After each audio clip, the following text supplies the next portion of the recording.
Assalamualaikum warahmatullahi wabarakatuh. Muda Praja Muhammad Farhan Nugroho, NPP 310437, kelas C1, nomor absen 9, Prodi Manajemen Keamanan dan Keselamatan Publik, Fakultas Perlindungan Masyarakat, akan mempresentasikan tugas ulangan akhir semester yang saya buat.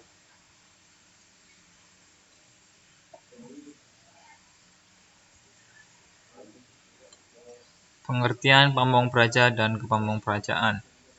Asal kata pamong berasal dari bahasa Jawa, yaitu among atau emong. Dari kata among atau emong kemudian menjadi pengamong atau pangemong. Artinya, orang yang mengasuh atau orang yang membimbing atau orang yang mendidik.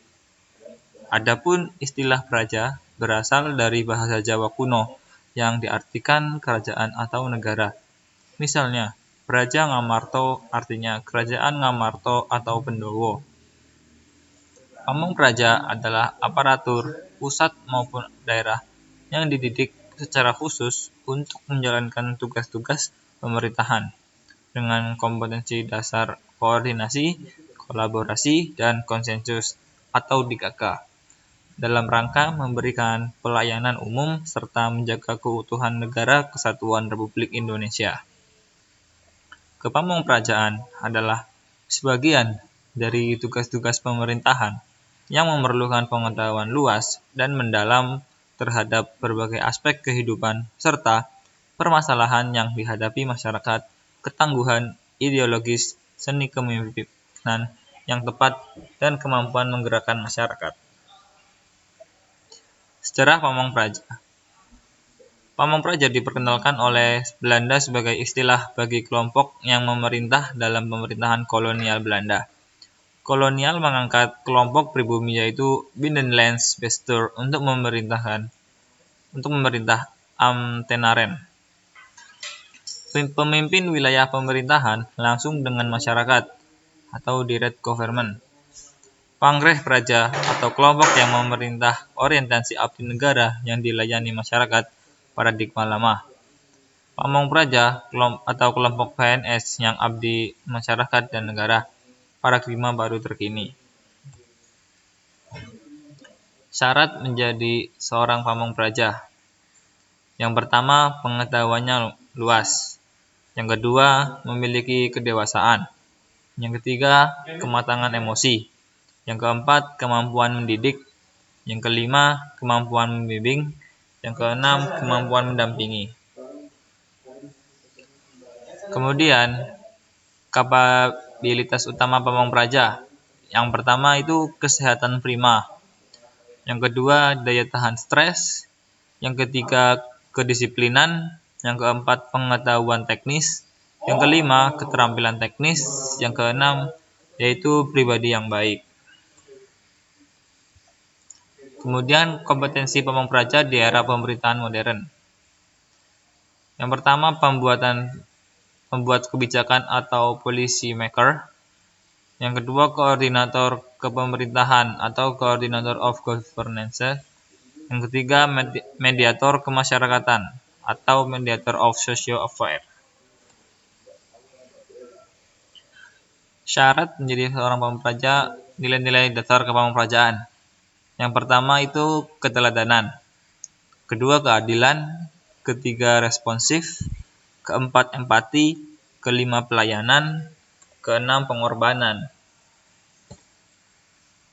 Kode etik pamong praja. 1. Wajib beriman dan bertakwa kepada Tuhan Yang Maha Esa. Kedua, wajib menjunjung tinggi Pancasila dan Undang-Undang Dasar 1945. Ketiga, wajib menjunjung tinggi Sumpah Pegawai Negeri Sipil. Keempat, wajib menaati disiplin pegawai negeri sipil. Kelima, wajib berpakaian rapi, lengkap sesuai dengan peraturan yang berlaku. Keenam, wajib menjunjung tinggi norma hukum, agama, hak asasi manusia, dan norma sosial yang hidup dan berkembang di masyarakat. Yang ketujuh, wajib bersikap sopan, ramah, dan menumbuhkan rasa simpati dan empati kepada masyarakat. Kedelapan, wajib menjaga citra dan kehormatan lembaga satuan polisi pamong praja dan pemerintahan daerah.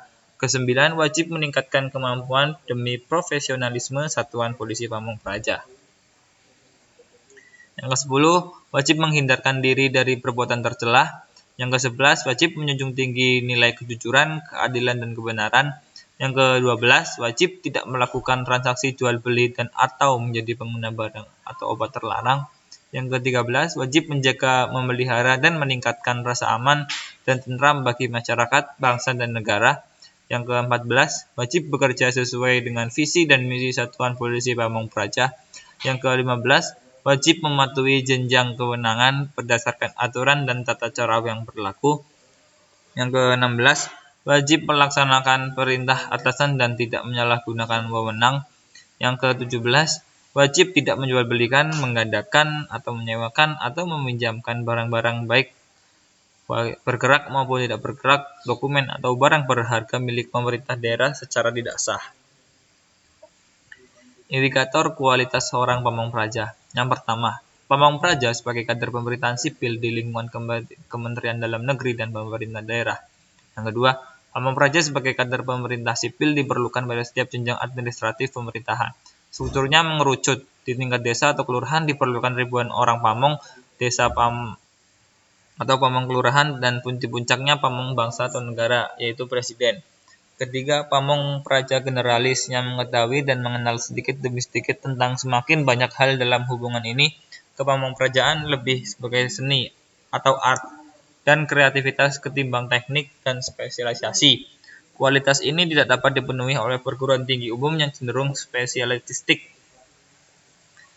Yang keempat, pamong praja adalah dinas karir, kesinambungan, konsistensi, keselarasan, keseimbangan, dan keserasian program pemberian tenaga yang bebas dari pengaruh rezim politik 5 tahunan seperti yang terjadi selama ini. Hubungan antara pamong praja dengan politisi harus bersifat transformasional, bukan transaksional. Selama ini masing-masing unsur struktur, supra atau res politika, aksi bertransaksi antara mereka, sehingga struktur infra terlupakan. Pamong praja sendiri harus selektif, bukan elektif. Yang kelima, pamong praja memerlukan kecerdasan. Kecerdasan tidak dapat terbentuk melalui diklat jangka pendek, doktrin instruksional, dan rekrutmen berdasarkan spoil system bersifat insidental, tetapi melalui pendidikan formal, berijazah, dan pengalaman yang luas. Keenam, pamong praja adalah teknik pemikir dan perancang pemerintahan. Kemampuan berpikir teoretik dan konseptual tidak dapat terbentuk melalui pendidikan profesional berprogram diploma atau spesialis. Pendidikan seperti itu ditujukan pada profesi dan job tertentu yang ditawarkan pasar. Sebaliknya, profesi dan job pamong praja bersifat publik, sudah tersedia. Oleh sebab itu, kualitas pamong praja dibentuk melalui program pendidikan akademik. Ketujuh, pamong praja perlu dibekali dengan ilmu pemerintahan sebagai pedoman dalam menjalankan tugas-tugasnya. Kedelapan, pamong praja adalah profesional. Seorang profesional yang mengabdi pada profesi atau pekerjaan, bukan pada orang. Pengabdian tersebut bersumber pada pertimbangan-pertimbangan ilmiah atau teoretik, dan karena ilmu yang menjadi andalan adalah kibernologi, maka pertimbangan-pertimbangan itu demi perlindungan kemanusiaan dan pemenuhan kebutuhan dasar masyarakat. 9. Pamong praja adalah kepala, manajer, pemimpin, koordinator, konduktor atau dirijen, penyelamat, dan pengelola sisa. Pemerintah dapat dipandang sebagai organisasi, usaha, dan komunitas yang terdiri dari komponen yang berbeda-beda dengan kondisi yang berlainan. Gerakan komponen-komponen itu harus harmoni satu dengan yang lain agar bersama-sama menghasilkan kinerja optimal. Oleh sebab itu, pamong praja harus memiliki kekepalan, manajemen, dan kepemimpinan. 10. Pamong praja sebagai kenegarawanan. Kualitas tertinggi pamong praja adalah kenegarawanan.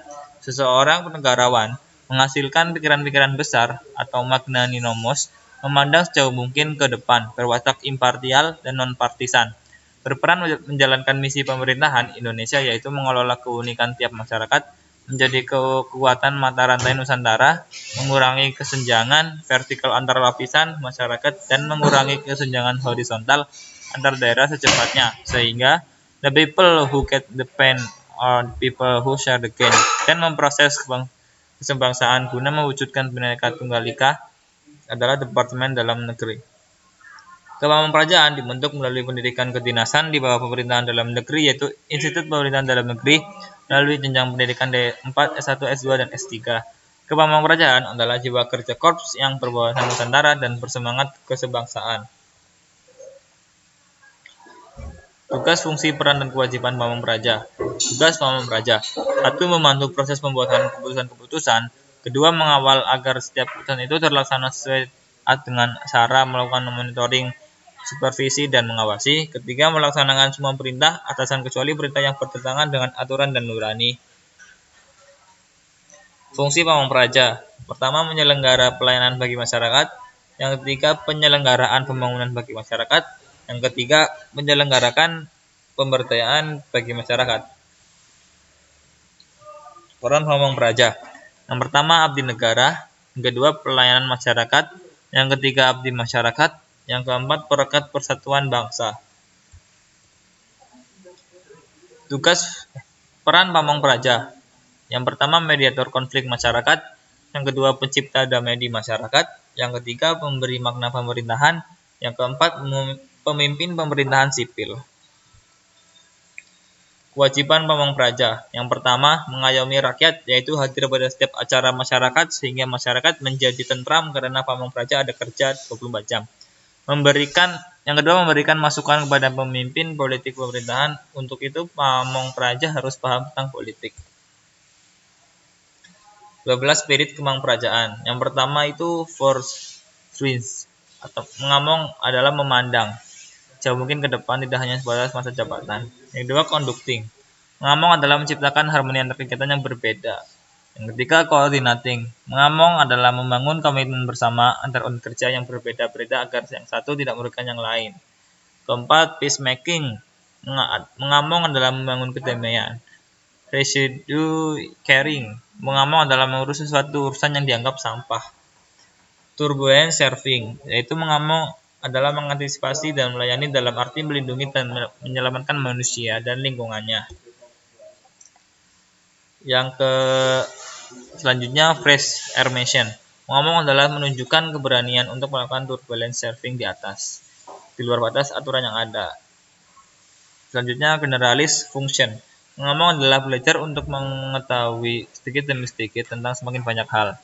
Yang ketiga, spesialis function. Mengamong adalah belajar untuk mengetahui semakin banyak tentang semakin sedikit hal.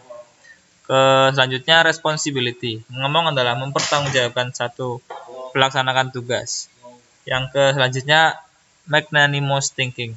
Mengamong adalah mengonstruksi pikiran besar berdasarkan kemerdekaan berpikir dan mengeluarkan buah pikiran. Yang terakhir, omnipresence. Mengamong adalah membangun citra, image building pemerintahan sedemikian rupa sehingga pemerintah itu bukan terlihat sebagai sesuatu yang lain dan yang lebih. Ajaran Hasta Brata. Nomor 1. Nihan Brata Nisang Hyang Indralepen Siran Hudanen Tumbaring Jagat Sirata Tuladen Ta Indras Brata Sudana Hudan Tarat Maniyubi. Artinya, raja harus dapat memenuhi kebutuhan dan memberi pelayanan kepada rakyatnya. Raja harus dapat meningkatkan kesejahteraan dan taraf hidup masyarakat. Yang kedua, Yama Prata Dumanda Karena Hala Sira Nakene Malum Maling Yar Pejah Usilwa Kita Malwa Nolah Sale Asing Warang Sarat Prihrati. Artinya, tugas raja atau pemangku pemerintahan untuk selalu menghukum perbuatan yang jahat untuk membangun sesuatu ketentraman. Yang ketiga, Batara Rawi menghisap wailananatan kara sainainai tidera saman karena ketat alap panghutan tatar gelasa yukas surya brata. Artinya, dalam mengambil keputusan untuk orang banyak janganlah tergesa-gesa dan harus dipertimbangkan secara matang. Yang keempat, caci brata humar sukang rat kabeh ulah ta urda komalayan katon guyunta mamanis ya tul yam ta asing ma uwa panditat swagan. Artinya, pemimpin harus memiliki dan mengamalkan ilmu pengetahuan untuk kebutuhan rakyat. Yang kelima, ranin takita yat panite ulah kumeruhana budi ningrat kabeh sucara ya panon tatetan katon ya di ya guna suksma baju prata kehidupan yang artinya kehidupan yang luhur dan baik di mana tidak dapat diketahui orang lain. Yang keenam, makmukyan ubah boga sinambing itnak taman panepeng panan myang inu mamandadan mahusana mahyasa nahanta dana barata nung tiran. Artinya, pemimpin dan masyarakat harus hidup hemat dalam arti tidak memiliki gaya hidup berfoya-foya dalam arti mampu kekayaan. Yang ketujuh, Batara Baruna Ngogo Sanyata Mahasiswisa Yamaga Pecan Sirata Tuladen Tapacap kutama pasanang wadek durjana. Artinya setiap manusia perlu ilmu pengetahuan untuk dapat maju, dan tanpa ilmu pengetahuan hidup tidak terbelakang.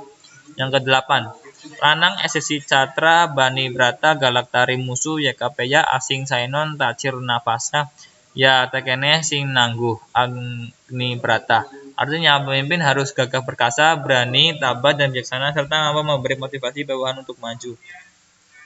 Sekian presentasi dari saya. Apabila ada kesalahan, saya mohon maaf. Wabillahi taufiq wal hidayah. Wassalamualaikum warahmatullahi wabarakatuh.